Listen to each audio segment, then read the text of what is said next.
Hi, this is Kevin Bowersox from TwoThought. Today's lesson is the first lesson in a multi-part series that will focus on some of the challenges that developers face when handling cross-site scripting in their applications. Specifically, today's lesson focuses on jQuery and how, when misused, it can create the potential for a cross-site scripting vulnerability. So let's first head to JS Fiddle, and we're just going to take a look at two of the functions that are provided to us by the jQuery library. So here you see I have two divs, and then I have two lines of JavaScript, and one is simply calling the HTML function, and the other is calling the text function. Now, when we look at it this way, it looks very similar.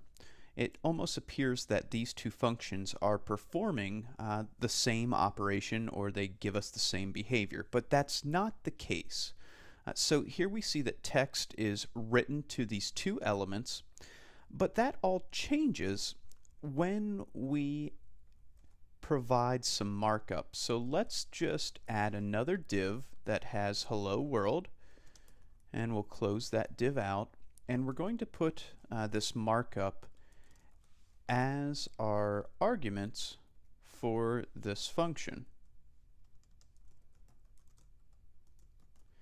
And you'll see now that when we run this example, the HTML function has displayed the markup as actual markup, and that's how it's rendered within the page, while the text function has displayed our markup strictly as text. And that's really the difference between the two functions. So when we use the text function, we're simply trying to place some for text inside of an element.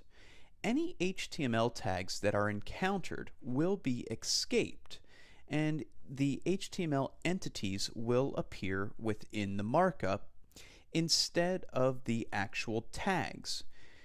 Now, when we use the HTML function, that will actually cause the markup to be rendered on the page. Now, just looking at this example, it doesn't appear to be anything dangerous, but let's take a look at something or an example that really illustrates the danger when it comes to cross-site scripting. So here's a sample project I'm working on. It's pretty rough, but the gist of it is that I can enter the name of a new portfolio. So here I enter REITs, so they're real estate investment trusts, and you see it works very well. Now, what can happen is if an attacker comes in and enters some script.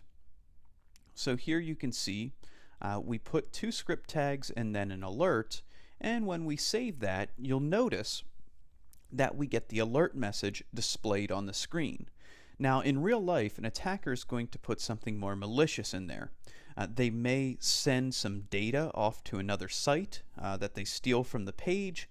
They can do all sorts of things. The main point here is that we have the potential to open up a cross-site scripting vulnerability. So there you can see we saw that alert on the page. Now let's take a look at the problem within my source code. So it's a little bit irrelevant, but here we're looking at the JavaScript behind the page, and this is where the problem comes in. You'll see that I have accidentally used the HTML function instead of using the text function. So now when that page is visited, the HTML function is invoked, and that causes the alert to be displayed. So let's change that over to text in order to secure our site. So with that change in place, I will just restart my application, and then I'm also going to clear out that markup and head back to my site, and we'll see that the data, once the application server is loaded, will no longer be there, so we can add our example back in. And this time, when we save what could potentially be malicious markup, we no longer get the alert because we are using the text function instead of incorrectly using the HTML function, which causes those HTML elements provided by the attacker to be rendered on the page.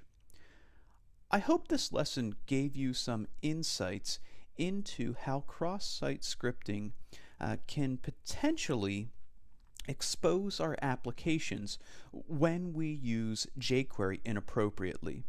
So be sure that when you're using jQuery to write some sort of data within an element on your page, you're calling the text function.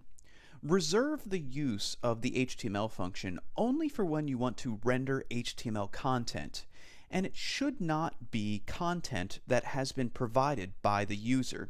You want to make sure that data can be trusted. So as I mentioned, this is the first in a multi-part series. I hope you've learned something and will tune in for the remaining segments.